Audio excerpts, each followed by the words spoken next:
passe directement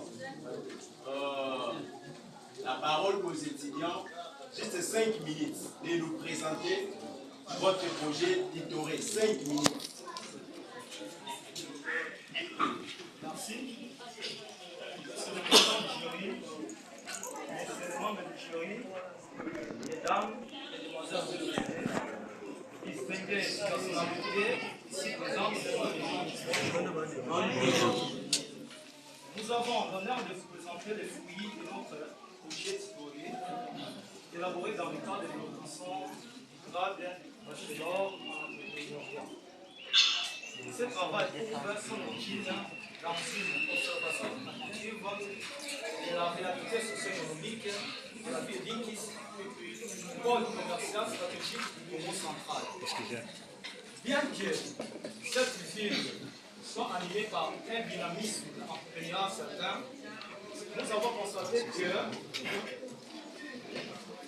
de nombreuses initiatives locales échouent prématurément, faute de planification stratégique, d'accompagnement structuré et de ressources techniques et financières adaptées. C'est à partir de ce constat que nous avons entrepris de concevoir un projet visant la création d'un cabinet d'expertise et d'accompagnement pour les porteurs de projets entrepreneuriaux. Nous nous sommes posé une question essentielle. Comment mettre en place un cadre institutionnalisé capable de renforcer les capacités des entrepreneurs, de structurer leurs idées et de garantir la viabilité de leurs initiatives? Bon, continue. Pour répondre à cette question, nous avons mené une analyse approfondie des causes des échecs entrepreneuriaux à Inkis. Il est apparu que l'absence de structures locales spécialisées, de manque de formation en gestion, la faible structure de planification stratégique et la difficulté d'accès au financement individuel des managers au développement des projets viables. Notre projet se fixe alors un objectif général. Instaurer un cadre d'expertise et d'accompagnement qui permettra de transformer les idées des porteurs de projets en entreprises viables et compétitives. De manière spécifique, il vise à offrir un appui en conception et formalisation des projets, à faciliter l'accès des financements par la préparation des dossiers bancables, à organiser des formations et ateliers pour renforcer les compétences, entrepreneuriales et à mettre en place un système de suivi et évaluation pour assurer la durabilité des initiatives. Pour atteindre ces objectifs, nous avons adopté une méthodologie combinant recherche documentaire, enquête de terrain et analyse de faisabilité technique et financière.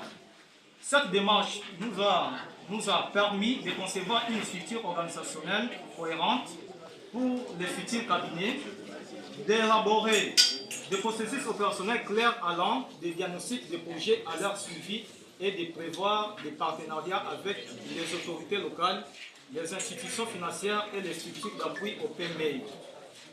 Les résultats de notre analyse démontrent que la mise en place de ce cabinet contribuera significativement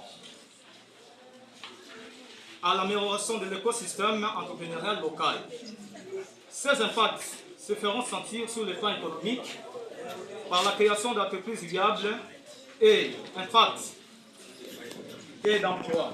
Sur le plan social, par la réduction du chômage et l'autonomisation des femmes. Et sur le plan éducatif, par le renforcement des capacités des porteurs de projets. Notre travail aboutit ainsi à une proposition organisationnelle reposant sur des principes directeurs clairs, un organigramme fonctionnel, des mécanismes de gouvernance participative et un système d'information et de gestion performant. Ce modèle ne se limite pas à la phase de conception. Il ouvre la voie à la mise en œuvre d'un accompagnement concret et durable au service de la communauté. Messieurs les présidents du jury, messieurs les membres du jury, distinguées personnalités ici présentes, ce projet se veut une réponse pragmatique aux défis de l'entrepreneuriat local et constitue une contribution au développement socio-économique de la ville d'Inkissi. Il ne s'agit pas d'une fin en soi, mais d'une base de réflexion et d'action qui pourra inspirer d'autres initiatives visant la promotion d'un entrepreneuriat structuré et durable. Nous nous soumettons à présent au respect à vos questions, observations et suggestions pour améliorer davantage ce travail. Nous vous remercions.